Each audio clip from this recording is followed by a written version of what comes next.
business with the expert, the top guy, the top girl, top dog in the field. If they don't think you're sharp as a tack, you're wasting their time. BCA Solution là cầu nối giữa nhà cung cấp uy tín trên thế giới và người kinh doanh online, giúp những đối tác kinh doanh của BCA có cơ hội tiếp cận hàng trăm sản phẩm chất lượng, đa dạng về chủng loại như sản phẩm làm đẹp, sản phẩm chăm sóc sức khỏe, sản phẩm tiện ích, sản phẩm tiêu dùng được nhập khẩu từ những quốc gia hàng đầu trên thế giới như Hàn Quốc, Nhật Bản, Đức, Mỹ, Úc, v.v. So let's talk now about sales. Let's start getting right into it with prospecting, okay? This is the first step to it. The first thing you have to realize when you're a prospector, okay, you're not trying to turn crap into gold. The biggest mistake salespeople make is they try to turn non-buyers into buyers, okay? Just look at it like this. As a prospector, they call prospecting like a gold prospector, right? When you see a guy in the movies and he's prospecting for gold and he's got a pan, right, and he's in the water, and he's throwing it through the water, right? Is he trying to turn the water into gold? He's going through gallons and gallons and hundreds and thousands of gallons of water looking for one nugget. You get that? You're not looking to take the water and make the water into gold. You're looking for the nugget. That's what prospecting is.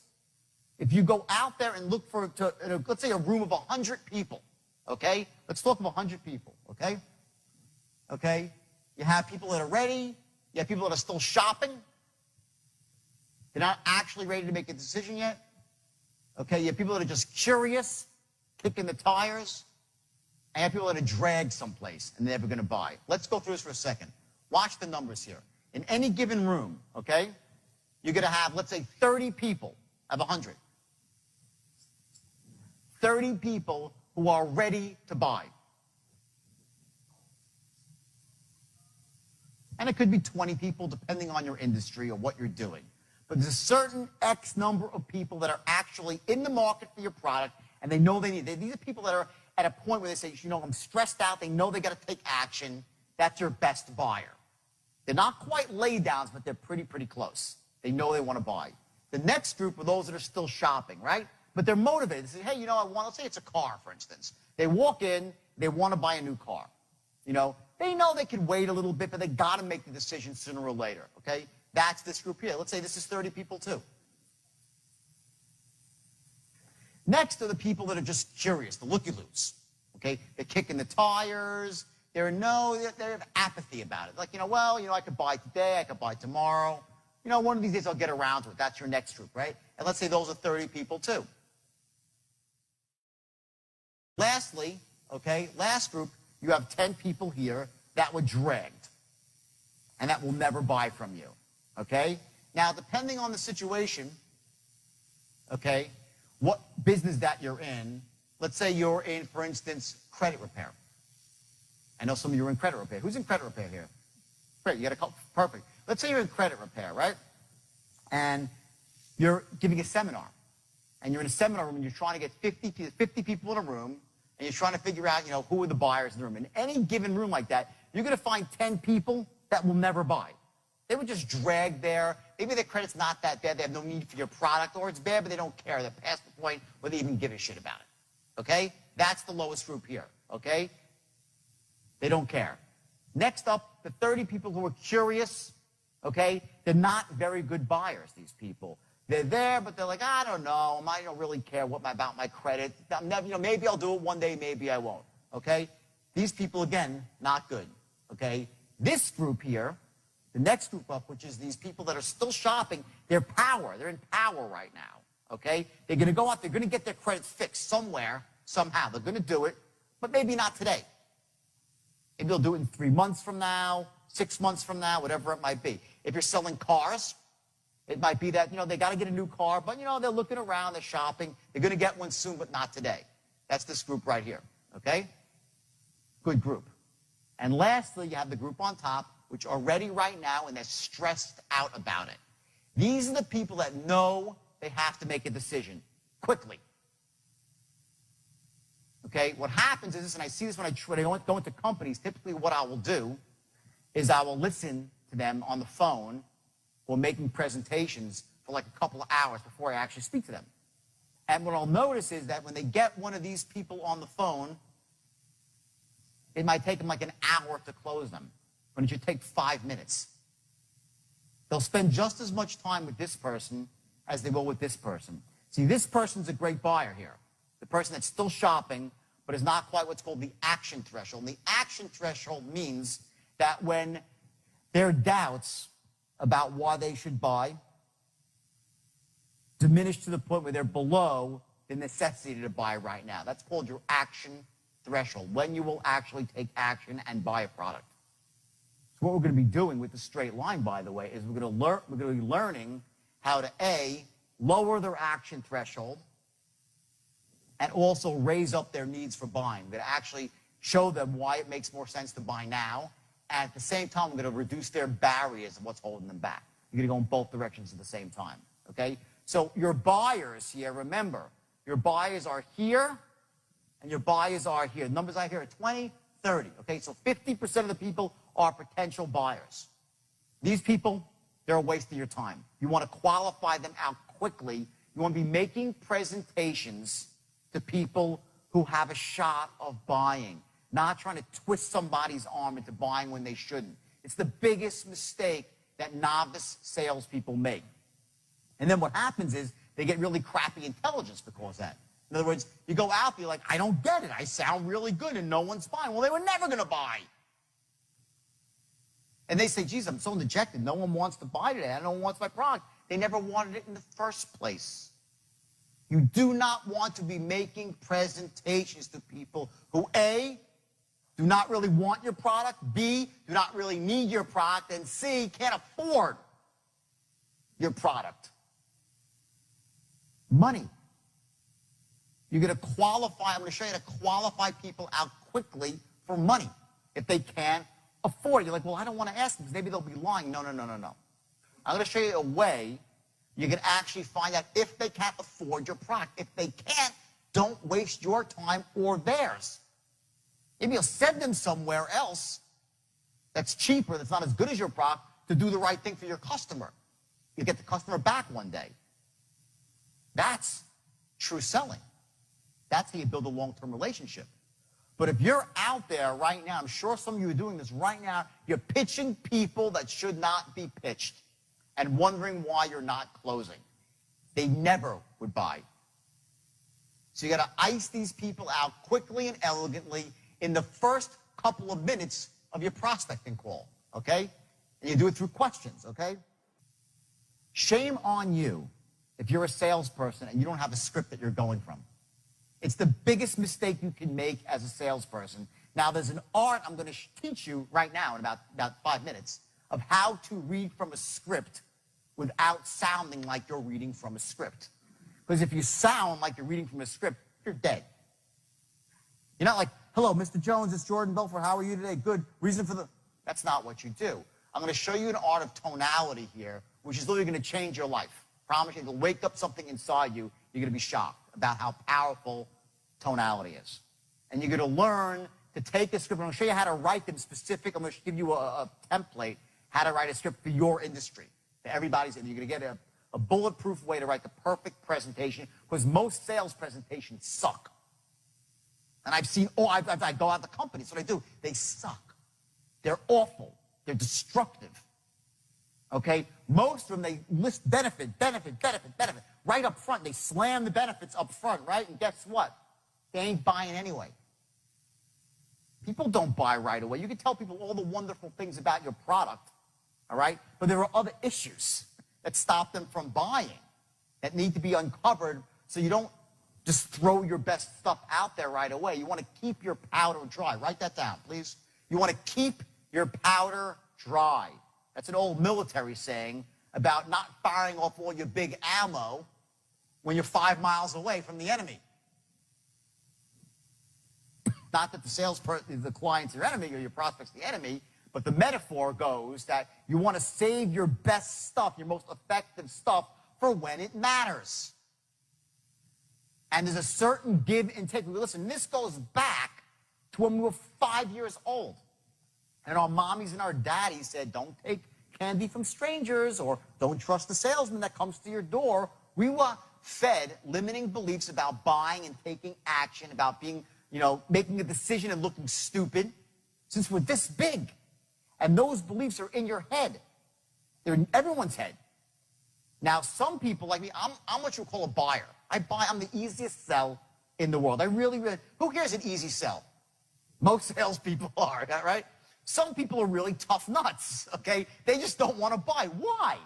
What does that really mean when someone's not a buyer?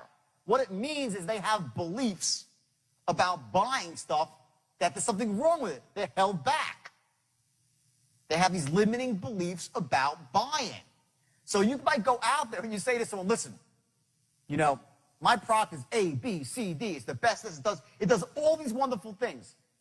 And I'm this, I'm that, I'm great. I'm this greatest guy in the world. My company's ethical and honest. They stand behind the product. And everything is great. And they still don't buy. You're like, what the hell happened? I made the greatest presentation of my life. They love my product. Who's ever had this where you know that they liked you? Raise your hand if you've ever had a situation, right? Where you've had everyone, right? If you're not raising your hand, you're lying, okay? You've all had this, okay? Where you've made the greatest presentation. You knew they needed your product. They loved you. You had great rapport. And they still didn't buy. What is that about? Why are they not buying? Guess what? It's beliefs that they have. And those people are your best customers because they won't buy from anybody else once you crack through them. And the straight line, what the straight line shows you is how to get through those people like that. Okay? Through language patterns that go after people's beliefs. Because what happens is this. I talked about action threshold, right? Someone's action threshold, right? This is perhaps the most important concept when it comes to influencing people. The action threshold, what it is, it's this unconscious set point that somebody has to taking action. At one point, they get motivated to take action. Human beings are not random creatures. We don't do things by accident. We do things for a reason. We always have positive intent with what we do. Now, that doesn't mean that we always do things that really empower us. Sometimes we make stupid, lousy decisions. But inside, we did it because we thought it was in our best interest. The action threshold represents this. It's the sum of all the pluses. He thinks the good things that will happen if he makes a decision to do something. The negative things, logically, that will happen if he makes a decision. So he'll buy something and say, well, it's too expensive, it'll cost me money, all this sort of stuff, right? These are the negatives that hold somebody back. Maybe the company won't stand behind their guarantee. What happens if I have problems? I don't know. Maybe my wife will get pissed. All these sort of things that hold people back before they take action. And then lastly, you have limiting buying beliefs. And this, I have the worst handwriting in the world, by the way, so just excuse me, okay? Almost barely legible, okay? So you have limiting buying beliefs. And what these are the voices in our head that just say, don't buy. For whatever reason, because of bad experiences we've had, we've been burnt before. See, human beings were always looking for patterns, right? When I walked through the door today, this door, I'd never been through this door before. But when I walked up to this door, I didn't say, now let me see. There's 2 slabs of wood. Looks like a door. I think it must be a door. I wonder what's on the other side. I hope I'm not going to walk off a cliff. Right? Sounds silly. But here's what happens. My brain, your brain, generalizes and creates patterns in the world. So I walked into it and said, it looks like a door. It must be a door, so I know it's safe on the other side of the door. And I walked through. If you don't think that every time that you're talking to someone and presenting them with an idea, they're doing exactly that, you're kidding yourself. You're kidding yourself. Every time you're trying to close someone, they're running that equation. They just don't realize it. They're running movies out. They're running videos in their head. Here's what happens if I make the decision to say yes, and here's what happens if I don't. Which one causes more pain? Which one gives me more pleasure? That's what's the heart of selling, is to get someone to a point so when they say yes, what's happened is, imagine a scale, right? You have a fulcrum in the middle, right? This is a scale, the worst artist in the world. This is your scale right here, okay? All the pluses are over here, all the minuses are over here, okay? And then what you have is the invisible force, which are the beliefs about buying. Now, if the person has lots of limiting beliefs about buying, this side of the scale, the negative side, this is the negative side here, is going to be a lot heavier. It's going to go down, okay? If the person has really generally good beliefs about buying, like I do, and some of you do, they're easy to close because all it takes is a little bit and the scale drops. When you're going through the straight line from open to close, what you're doing is this. It's very, very simple. As you're moving towards line, you're knocking out negatives, building up positives, and changing their beliefs about buying, all at the same time without them even knowing it. But only, please again, only do this ethically. Okay, do not do this unethically. Okay, because I know that can sound like, oh, ooh, it's very, and it's sneaky and subversive if you do it the wrong way.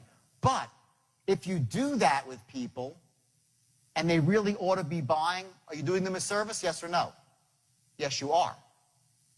So if you run this pattern, a straight line pattern on somebody with any product at all, and what you've done is you've built up all the positive, you wiped out their negatives, they've admitted to themselves, they've said it to you, yeah, it's the greatest thing in the world, oh my God, there's no reason to buy, yes, I love you, I trust your company, and you've done all this stuff, and they've actually admitted to themselves, you get them to admit it themselves.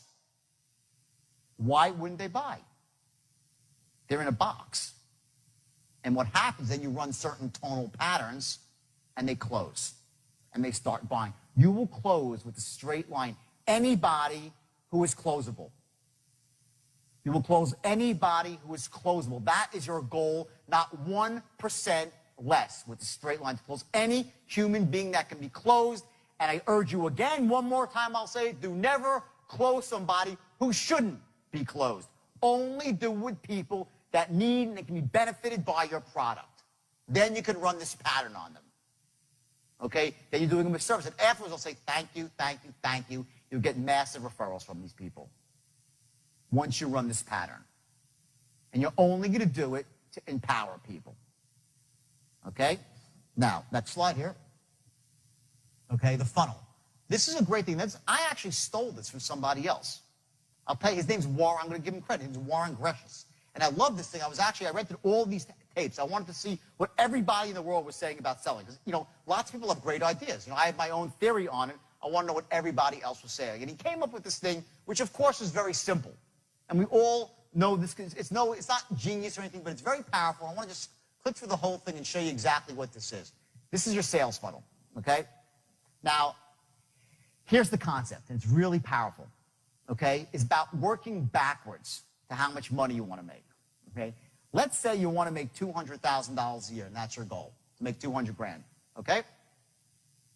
And your average commission, your end, after you split it with the company, is $2,000, right? So if you say to a new salesperson, your manager trying to motivate a new salesperson, right? Set your goal, you know, you got to just go out and make how do you get, I got to make a lot of dials. I got to make a lot, right? What you want to do is take that a lot and actually break it down into a very specific formula that they have and that you have. So if you're a salesperson, you want to get this, you want to get your a lot number. What's a lot for you? I got to make a lot of dials. I got to make a lot of cold calls. Well, what's that number? Here's how you find that number, and it's very, very simple, and it's powerful, because once you have this formula and you're not doing well and you have a slump, you can dissect it and see exactly what you're doing wrong. So let's go through this real quick. Your average sale commission, $2 grand, okay? If you want to make $200,000 a year, you'd have to make how many sales a week?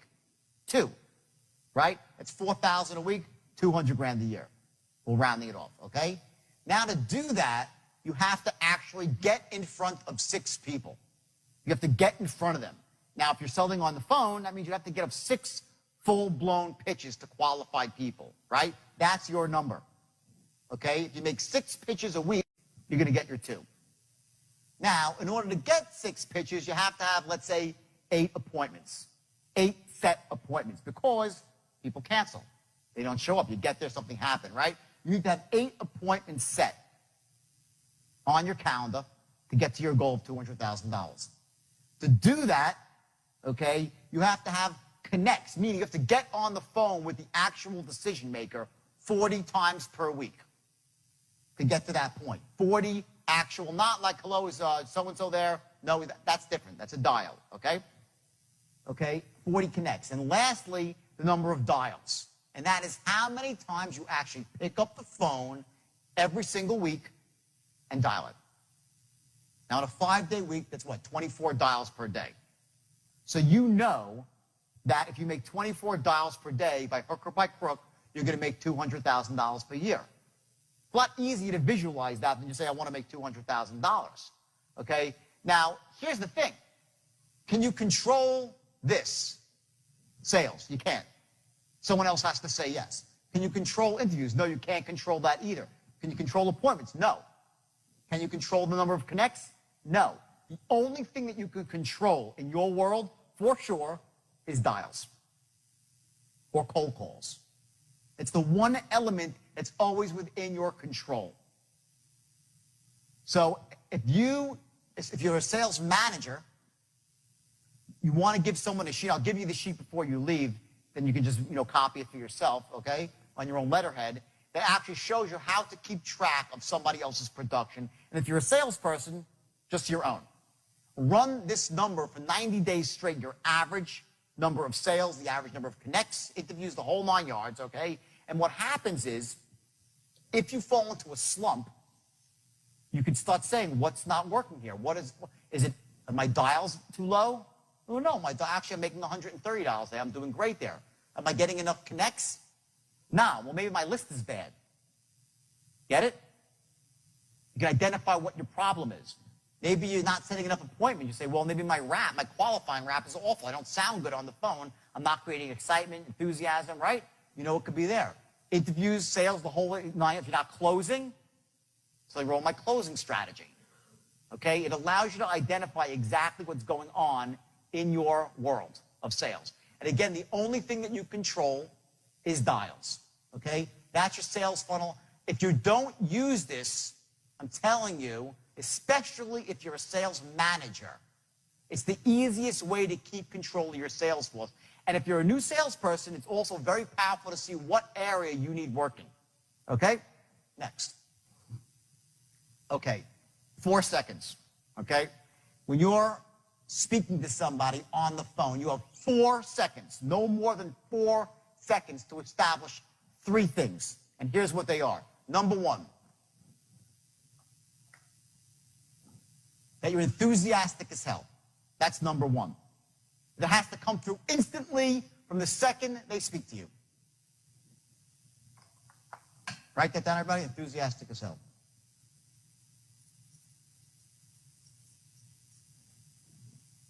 Number 2, that you're sharp as a tack.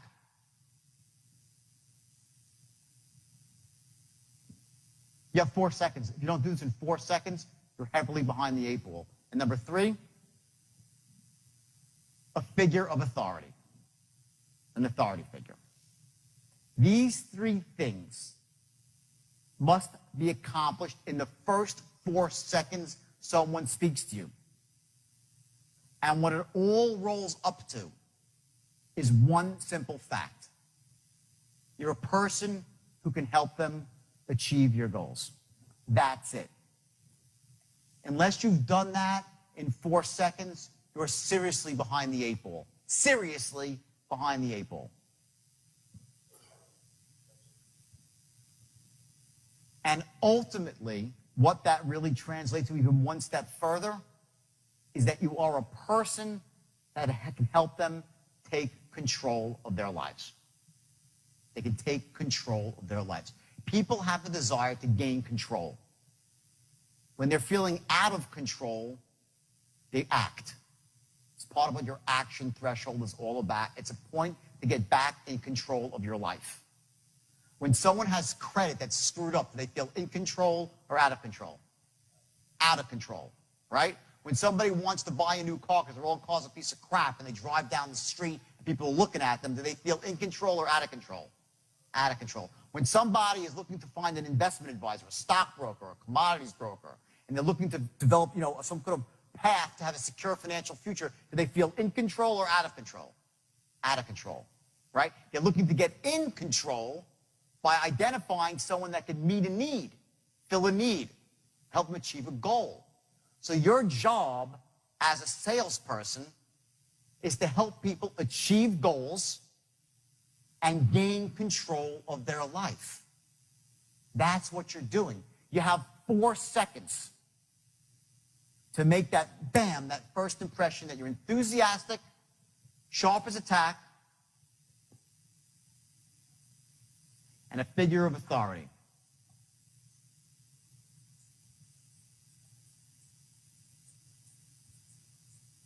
A figure of authority. If in 15 or 20 seconds you don't have those 3 things, you're done. You should hang up the phone and move forward. Seriously. Okay, now the question is, how do you do that? Well, it's really, really simple on the phone and even more simple in person. In fact, in person, you have 1/24th of a second before you've been judged. 1/24th of a second and you've been judged by the way you look, by the way you carry yourself. It's called wrapping your package. I went to a seminar with some guy who's wacky, okay? And some of you know him. The guy's a maniac, but he's a great salesperson. And as much as wacky as the guy was, he taught me some really valuable things about the way you dress and becoming a figure of authority and certain about branding yourself. And I'll share that stuff with you a little bit later, okay? But in person, and this is, I've researched this, you have 1/24th of a second before someone has judged you. You've been dissected, you've been assessed, you've been reassessed, you've been packaged, you've been compartmentalized. They put you in a cubbyhole and you're fighting your way out from that point. So either you're here, and you're doing great, now you gotta just screw it up, or you're at the bottom and you gotta claw your way out of a box. Okay? That's in person. Now, when you're on the phone, okay, do they see you? Can they see who you are when you're on the phone? Yes or no? Bingo. See, I know I'm in a room with salespeople. I know if you say, yeah, you're damn straight, they can see who you are. They know exactly. They got a mental image of you, whether it's accurate or inaccurate. Everybody thinks in pictures. And you have a couple of, in 4 seconds flat, they've made a mental picture of you. Let me tell you a funny story. I had to get a visa for Australia when I was going to Australia. So I asked my girlfriend, we lived together very close, we're going to get married, and I asked her to get me, go find one of these services that gets visas, right? She's like, okay, whatever, right? So she goes out and she does that, and she finds some company in Chicago somewhere, right? So whatever, like a week and a half passes, and I'm like, what's going on my visa? Do you hear anything? She goes, oh, no, the guy's taking care of it. I'm like, what's his name? She says, Sergey. I'm like, oh, fuck. I'm like, and already I know. I'm not prejudiced. I'm not.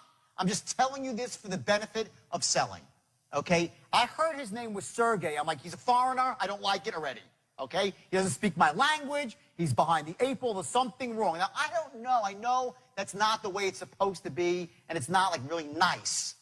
But this is about making money. It's about being effective, okay? I'm just telling you that the instant I heard his name, I was turned off. Then I'm like, all right, so now Sergey already has an uphill battle with me as his customer, right? So then I said, all right, let me call this Sergey, okay? So I'm just like, I just know, I know, all right? So I pick up the phone, I have a sinking feeling in my stomach about my visa, I dial the number, and I hear, hello? Done. Done. I'm like, he's a goddamn Russian. He's got a beard and a goatee. I could see he's got greasy black hair, pulled back, okay? He's got speeds of sweat going down his thing. He's behind a cheap wooden desk in a hole somewhere. I had the whole picture. Now, am I right? Is that who he was or who he wasn't? I don't really know, okay? And I feel bad that my programming, since I was that big, and I come from a really good family where no one's prejudiced. I'm not prejudiced at all. At all. And I despise people who are prejudiced. But that being said, instantly, before I could even figure out why I felt a certain way, I was done with Sergey. Okay, and of course it turned out to be right, because Sergey started rambling inanely about something. I was like, you know what, bing, I hung up on Sergey, and that was it. Okay, I gave him his $100 application fee. I never heard from the guy again, because in the first second of the call, he didn't sound like what? Sharp as a tack, enthusiastic as hell, and a figure of authority. I knew it in a second. The moment they hear your voice, if you haven't accomplished these 3 things, I'm telling you, you're wasting your time. Shame on you. Okay? They make a picture of you. They've assessed you. They've cubbyholed you. That either A, that you're a figure of authority, that you're sharp as a tack, enthusiastic as hell. Boom. You're in. Now it's like, ooh, this person can help me achieve my goal. Let me listen. Now, does that mean you're going to close the sale? No. But you've prepared yourself to close the sale. You've moved towards the line. Now remember, right? Here's the line. I'll draw it up here so we can still have this piece of paper. Here's your straight line. Here's the promised land. Here's your open, right? You pick up the phone and you qualify, right? Develop rapport, right? As you're qualifying. So if this is your boundaries here of where you let the sale go, on the bottom, on the top, right?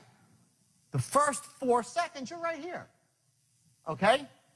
In those 4 seconds, you need to be establishing that you're sharp as a tack, enthusiastic as hell, and a figure of authority. In those first 4 seconds, the first pop that comes out of your mouth, and you say, hey, John, it's Jordan Belfort. How you doing today?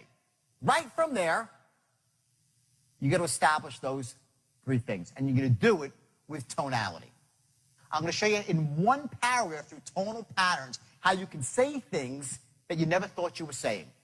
Here's what happens. As I'm speaking to you, you're like, you are running an unconscious dialogue against my words.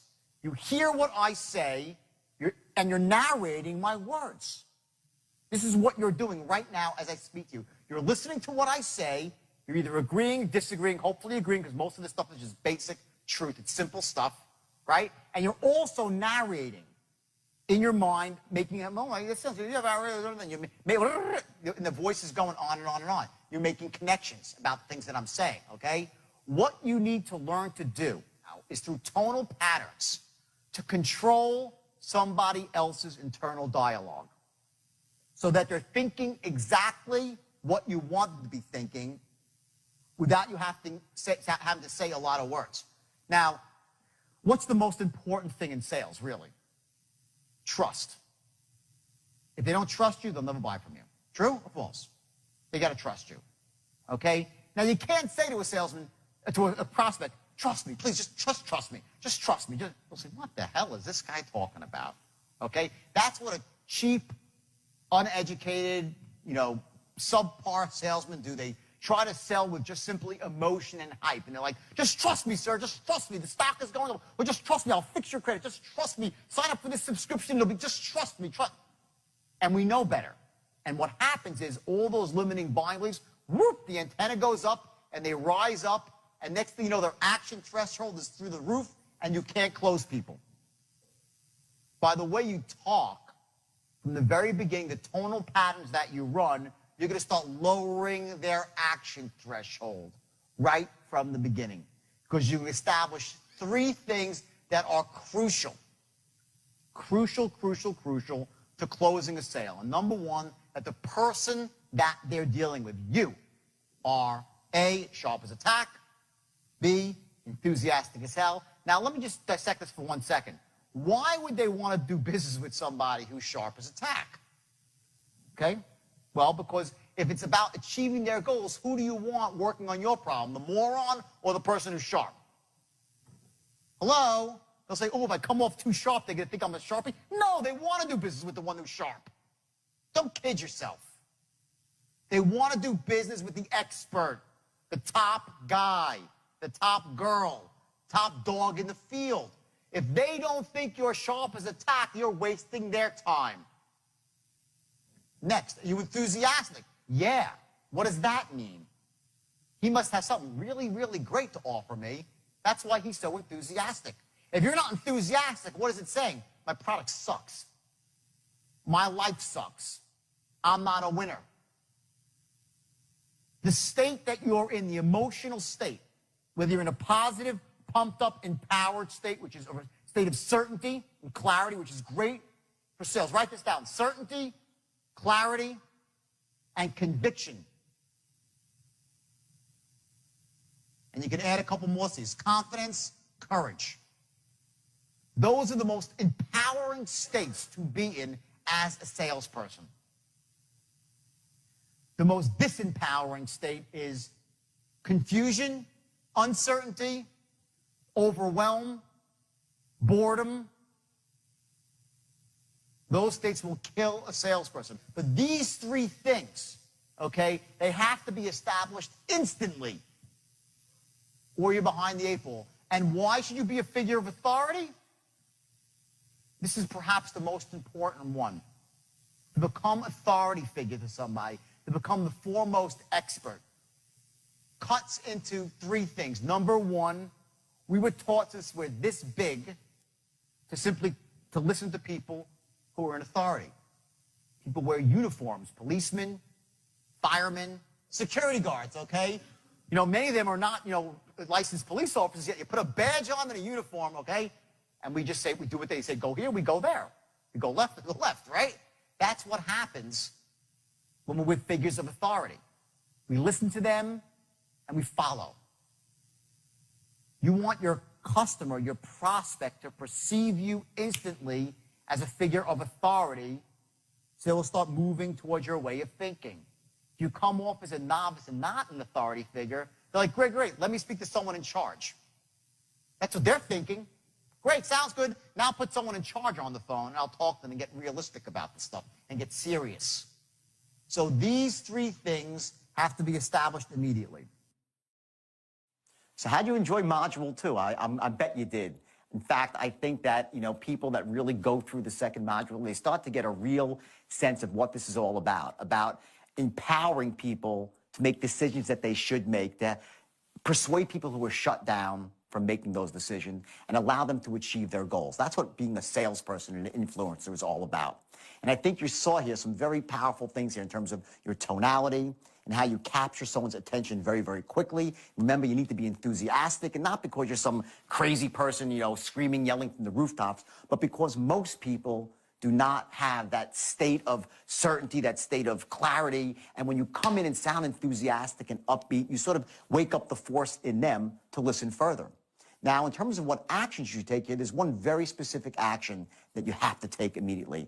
And that is, I want you to do what's called the allot chart, to find out exactly how many calls or how many letters you need to send out, how many initial contacts you need to make on a daily basis in order to meet your financial goal. And again, the importance of that is later down the road when you're immersed in this and you're kicking butt, you're going to also be able to identify what areas you can improve on. You'll start to see what bottlenecks occur in your own pipeline of success, and it will allow you to achieve your goals much, much quicker and with a lot more ease. And also, you're going to be able to help people who work for you, if you're a sales manager, to get them to start analyzing their results on a daily basis and taking the appropriate actions to ensure their success as well, which ultimately is your success.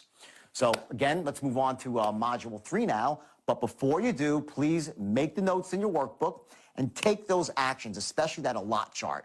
And remember, you sound enthusiastic, you have only a few seconds to do it, and then you set yourself up to influence down the road. Without that, you'll be fighting an uphill battle. And I'm here to help you fight a downhill battle, because believe me, it's a lot easier.